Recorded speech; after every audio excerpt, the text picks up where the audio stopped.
أو ما ملكت أيمانهم فإنهم غير ملومين সুবহানাল্লাহ আযীম। ভাইরা আমার, যে বৈশিষ্ট্যের কথা বললাম যে একজন মুমিনের 7টা বৈশিষ্ট্য থাকবে, সবার বলতে হবে কয়টা? মুমিনের প্রধান বৈশিষ্ট্য হবে, প্রথম বৈশিষ্ট্য হবে মুমিন আল্লাযীনা হুম ফি সালাতিহিম খাশিউন। মুমিন বিনয়ের সাথে, আদবের সাথে, আল্লাহর ভয়ের সাথে তার নামাজগুলো আদায় করবে। এরপরে মুমিনের দ্বিতীয় বৈশিষ্ট্য হচ্ছে ওয়াল্লাযীনা হুম আনিল লাগবি মুরিদুন। মুমিন তার দ্বিতীয় বৈশিষ্ট্য হচ্ছে মুমিন অযাচিত, অবাঞ্ছিত, অযথা বেহুদা কথাবার্তা থেকে বিরত থাকবে। গীবত করবে না, শিকায়েত করবে না, আজে বাজে কথাও বলবে না। মুমিনের দ্বিতীয় বৈশিষ্ট্য কি? আমাদের এলাকায় দেখা যায় দোকানপাটে, রাস্তাঘাটে, চায়ের দোকানে গেলে একজনের নামে আরেকজনের গীবত আছে না নাই? পরনিন্দা আছে না নাই? মিথ্যা কথা আছে না নাই? আজে বাজে অশ্লীল কথা আছে না নাই? নাচ গানের মধ্যে আছে না নাই? মোবাইলের মধ্যে আজে বাজে ছবি দেখা, মোবাইলের মধ্যে নাচ গান শোনা আছে না নাই? আছে। এটা হচ্ছে একটা খারাপ অভ্যাস। এইখান থেকে যদি ফিরে থাকতে পারেন, এইটা যদি না করেন, তাহলে এইটাই হচ্ছে মুমিনের দ্বিতীয় গুণ। কারণ মুমিন যতক্ষণ থাকবে নামাজের বাহিরে জিকিরে এবং ফিকিরে থাকবে।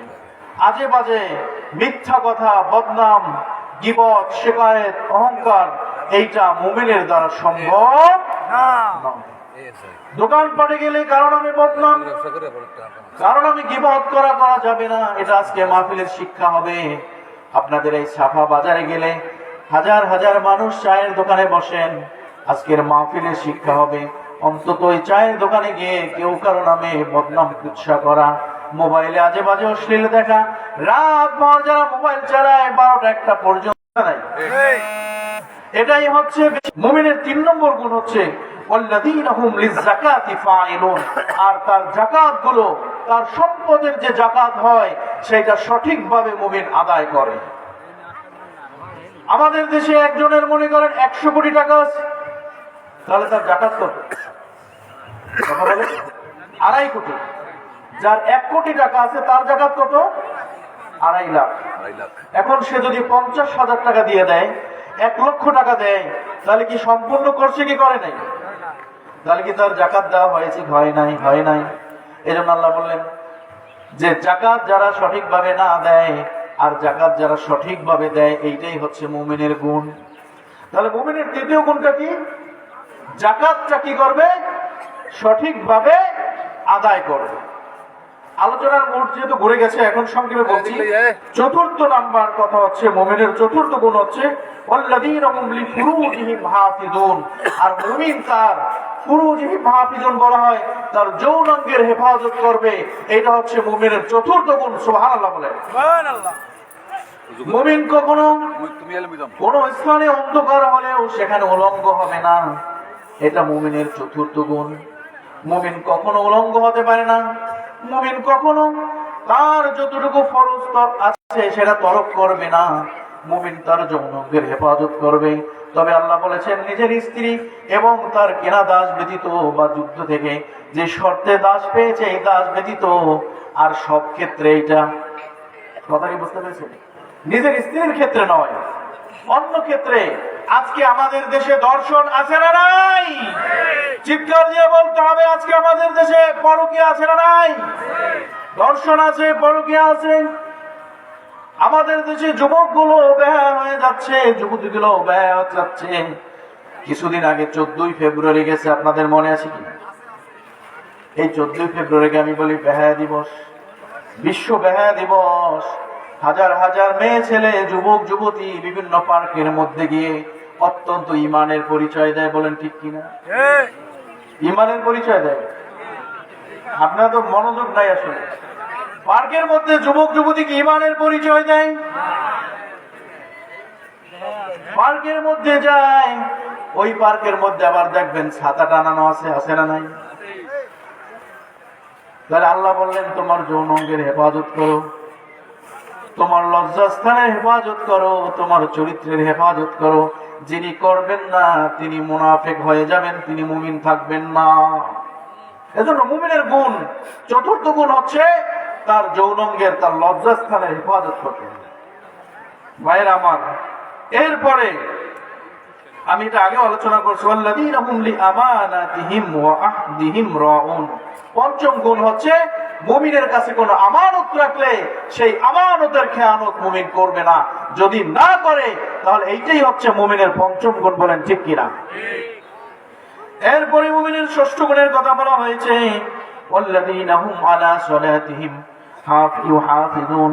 মুমিন তাদের নামাজটাকে সুন্দরভাবে যত্ন সহকারে পড়বে, অযত্ন অবহেলা করে নামাজ পড়বে না।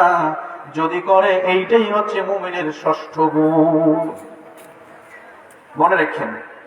সপ্তম গুণ, এরপর আরেকটু কিছু কথা বলবো।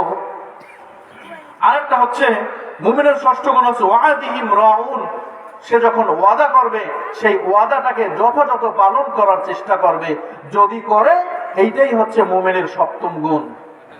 ভাইরা আমার, এবার কিছু গুরুত্বপূর্ণ কথা বলবো, তাফসীর করব না, কারণ যেহেতু ওইটা মোড়টা ঘুরে গেছে। বলে ঠিক কিনা?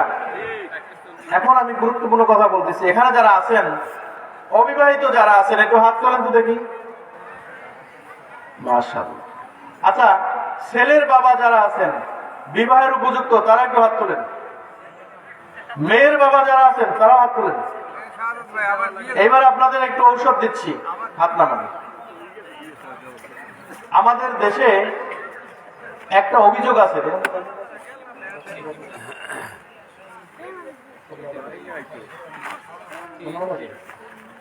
আচ্ছা, 7 মিনিট সময় আছে, শুনেন কিন্তু পলক ঘোরানো যাবে না। এখন আর তাফসীর করবো না, ভয় নাই। এই 7 মিনিট মনোযোগে শোনেন। এই 7টা মিনিট মনোযোগে শোনেন। 25-এ আযান হবে, আপনারা শোনেন। যারা ছেলের বাবা আছেন, যারা মেয়ের বাবা আছেন, আর যারা যুবক আছে বিবাহ করে নাই। আচ্ছা, আমাদের সমাজে একটা অভিযোগ বর্তমানে সবচেয়ে বেশি কিনা, যে আমার ছেলে এবং আমার মেয়ে কথা শোনে না। বলেন ঠিক কিনা? কথা বলেন। আমার ছেলে আমার কথা শোনে না, আমার মেয়ে আমার কথা শোনে না। আমি যেতে বলি ডানে, মেয়ে যায় বামে। আমি ছেলেকে বলি নামাজে যাও, ছেলে বলে না সময় নাই। রাত ভরে আমার ছেলে আমার মেয়ে মোবাইল চালায়, চালাইতে চালাইতে মোবাইলের এমবি শেষ হয়ে যায়, খবর পায় না, তারপর মোবাইল ছাড়ে না। আছে না নাই? আবার বাবাকে বলে বাবা মোবাইল কিনে দাও। এই ছেলেরা শুনো, কিন্তু মোবাইল না দিলে ঢাকা যাব। আর তারপর কিছু কিছু জায়গায় আছে মোবাইলের জন্য আত্মহত্যাও করে, আছে না নাই? কিছু মেয়ের আছে ড্রেসের জন্য আত্মহত্যা করে, আছে না নাই? এটা কেন হইল? আজকে আপনার সন্তান কেন কথা শুনে না? সময় থাকলে ব্যাখ্যাটা করতাম, আপনাদেরকে শোনাইতাম। যদি এই 5টা মিনিট সময় মনে রাখেন, জানি না আপনাদের সাথে আর কোনোদিন আমার দেখা হয় কি হয় না। যদি এই 5 মিনিট সময়ের আমলটা করে নেন, ইনশাআল্লাহ আমি বলতে পারি আপনার সন্তান কথা শুনবে, আপনার মেয়ে কথা শুনবে, আপনার ছেলে কথা শুনবে। শুনবেন কি শুনবেন? বলবো। যারা অবিবাহিত আছো ছেলেরা শোনো, তোমাদের জন্য 2 মিনিট বরাদ্দ, এর বেশি বলবো। অবিবাহিত ছেলেরা শোনো, তোমার বাবা তোমার মা তোমার জন্য মেয়ে দেখতে গেছে মনে করো, কিন্তু মেয়ে অনেক সুন্দর চকচকা দেখতে পছন্দ করিল না। সুন্দর হইলেই পছন্দ করবা না, আগে দেখতে হবে ওই মেয়ের আমল কতটুকু, সে বিশুদ্ধ করে কোরআন তেলাওয়াত করতে জানি কিনা, সে 5 ওয়াক্ত নামাজ সঠিকভাবে পড়ে কিনা, তার মা বাবার সাথে সম্মান করে কিনা, তার উস্তাদদের সাথে সম্মান করে কিনা, পর্দার সাথে থাকে কিনা।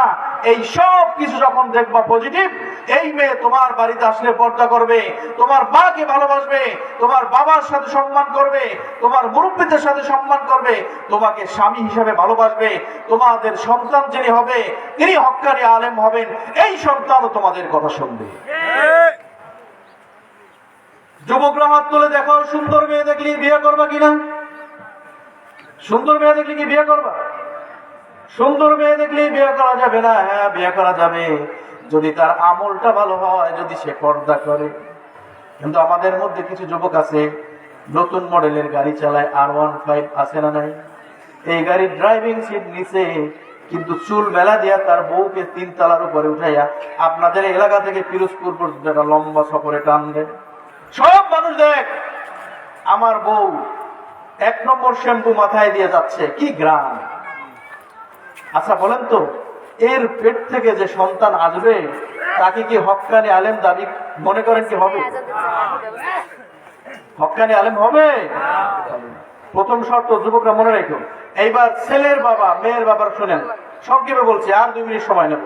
ছেলের বাবা মেয়ের বাবারা শুনেন, আপনার মেয়েকে কার কাছে বিবাহ দিবেন? এইটা একটা বড় সমস্যা। সময় নাই বলতে পারলাম না। আমাদের মেয়ের বাবারা একটু লোভী হয় বেশি, রাগ করেন না। ছেলের ঢাকা বড় ব্যবসা আছে, ছেলে বড় চাকরি করে, ছেলের বাবার অনেক সম্পদ আছে, পিরোজপুরে বড় বিল্ডিং আছে, বরিশালে বড় বাড়ি আছে, আর দেখা লাগবে না। ছেলে বড় লোক আছে আলহামদুলিল্লাহ, কিছুদিন পরে গলা টিপা মেয়ে মেরে ফেলে। দেখেন না ফ্যানের সাথে জুড়ে রাখেন, মানে দেখেন কিনা? আগে দেখেন ছেলের মা কেমন পর্দা করে কিনা, ছেলে নিজে নামাজ পড়ে কিনা, ছেলে আল্লাহর ওলিদের দরবারে যায় কিনা, ছেলের মনের মধ্যে আল্লাহর ভয় আছে কিনা।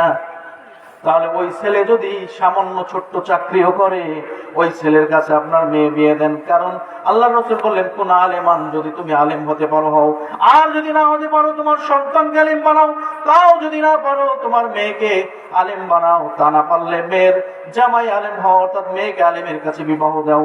এইটাও যদি না পারো আলেমকে মহব্বত করো, ভালোবাসো। আচ্ছা বলেন, সময় নেই বলতে পারলাম না, অনেক কথা ছিল, সব শেষ হয়ে গেছে। কোন আলেমকে কি দেখেছেন তার বাবা মাকে বৃদ্ধাশ্রমে পাঠায়? আপনাদের এলাকায় থাকলে হাত তুলে দেখেন। বৃদ্ধাশ্রমে কারা, কাদের, কারা বৃদ্ধাশ্রমে?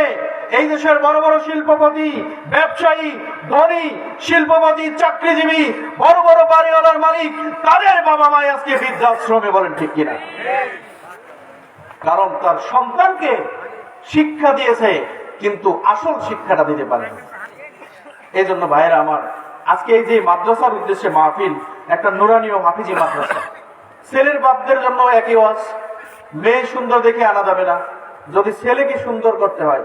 এই জন্য সন্তানের প্রতি 5টা দায়িত্ব আপনার আছে। কয়টা দায়িত্ব? সন্তানের প্রতি আপনার 5টা দায়িত্ব। প্রথম দায়িত্ব হচ্ছে সন্তানের জন্য সুন্দর একটা নাম রাখা। মনে রাখেন, সন্তানের জন্য প্রথম দায়িত্ব কি বলেন? সুন্দর একটা নাম রাখা। সেন্টু, মন্টু, বল্টু, পল্টু, রোল্টু, কল্টু আছে না নাই? এইসব নাম রাখা যাবে না, যে এই নামের কোনো অর্থ নাই। প্রথম দায়িত্ব হচ্ছে সুন্দর একটা নাম রাখা, দ্বিতীয় দায়িত্ব হচ্ছে সন্তানের নামে আকিকা করা, আর তৃতীয় দায়িত্ব হচ্ছে যখন কথা বলবে তখন তাকে শেখাও বিসমিল্লাহির রহমানির রহিম। এরপর একটা নুরানি বা হাফিজি মাদ্রাসায় ভর্তি করে দাও, সারাদিন কোরআন তেলাওয়াত করবে, এই সন্তান কোরআনে হাফেজ হবে। আল্লাহ রাব্বুল আলামিন বলেন, কিয়ামতের কঠিন ময়দানে যখন মানুষ নাজাতের জন্য ছটফট করবে, একজন কোরআনের হাফেজ কোরআনের একটা আয়াত পড়বে, আর জান্নাতুল ফেরদৌসের এক এক স্তর উপরে উঠতে থাকবে। কমপক্ষে 7 জন থেকে 70 জন নাফরমান জাহান্নামীকে আল্লাহর কাছে সুপারিশ করে জান্নাতের জন্য বলতে পারবে। এজন্য কোরআনের হাফেজ বানাতে আমরা রাজি আছি না নাই? একজন কোরআনের হাফেজের মর্যাদা কম না বেশি? এজন্য আপনার সন্তানের প্রতি তৃতীয় দায়িত্ব হচ্ছে তাকে আসল শিক্ষাটা দেন। আসল শিক্ষা কি? আপনি ইঞ্জিনিয়ার বানান, ডাক্তার বানান, কোনো দাবি নাই, তার আগে কি করতে হবে? কোরআনের শিক্ষা দিতে হবে। আল্লাহর ভয় তার সিনার মধ্যে ঢুকাতে হবে যে আল্লাহ এক, লা শারীকা লাহ, তার সাথে কোনো শরীক করা যাবে না, লা ইলাহা ইল্লাল্লাহ, আল্লাহ ব্যতীত কোনো মাবুদ নাই। এই সন্তান কোনো দিন আপনাকে বৃদ্ধাশ্রমে পাঠাবে না। কথা বলেন না কেন? আর 1 মিনিট সময় আছে, শেষ কথা, সেটা হচ্ছে সন্তানের প্রতি চতুর্থ দায়িত্ব হচ্ছে সন্তান ছেলে হলে তাকে একটা নেককার, আবেদা, সালেহা, একটা পরহেজগার মেয়ে আপনার জন্য দায়িত্ব আপনার ছেলের জন্য এনে দেওয়া। আপনার যদি মেয়ে হয় একটা আলেম, ভালো একটা আল্লাহকে ভয়কারী আবেদ ব্যক্তি দেখে আপনার মেয়ে বিয়ে দেওয়া আপনার জন্য দায়িত্ব। নাকি পিরোজপুর বাড়ি দেখে পাগল হয়ে যাবেন, মেয়েকে বিয়ে দিয়ে দেবেন, ওই বাড়ি আপনার মেয়ের জন্য করে নাই, করে নাই, করে না, লোভ সামলাই করে। ভাইয়েরা আমার, যে কথাগুলো বললাম সময় শেষ, সব কথাগুলোকে আপনাদের মনে আসে না নাই? সন্তানের প্রতি কি দায়িত্ব পালন করব আমরা? তাহলে এই সন্তান কোনোদিন খারাপ হবে এখনই আজান হবে, আমার জন্য দোয়া করবেন। আমার বাড়ি পটুয়াখালী, এখনই চলে যাব, আপনাদের কাছ থেকে বিদায় নেব। আপনাদের জন্য আমি দোয়া করি, আল্লাহ তাআলা আপনাদের সকলকে নেক হায়াতে তাইয়্যিবা দান করুক। সকলে বলে আমিন। ওয়া আখিরি দাওয়ানা আলহামদুলিল্লাহি রাব্বিল আলামিন। আসসালামু আলাইকুম ওয়া রাহমাতুল্লাহি ওয়া বারাকাতুহু।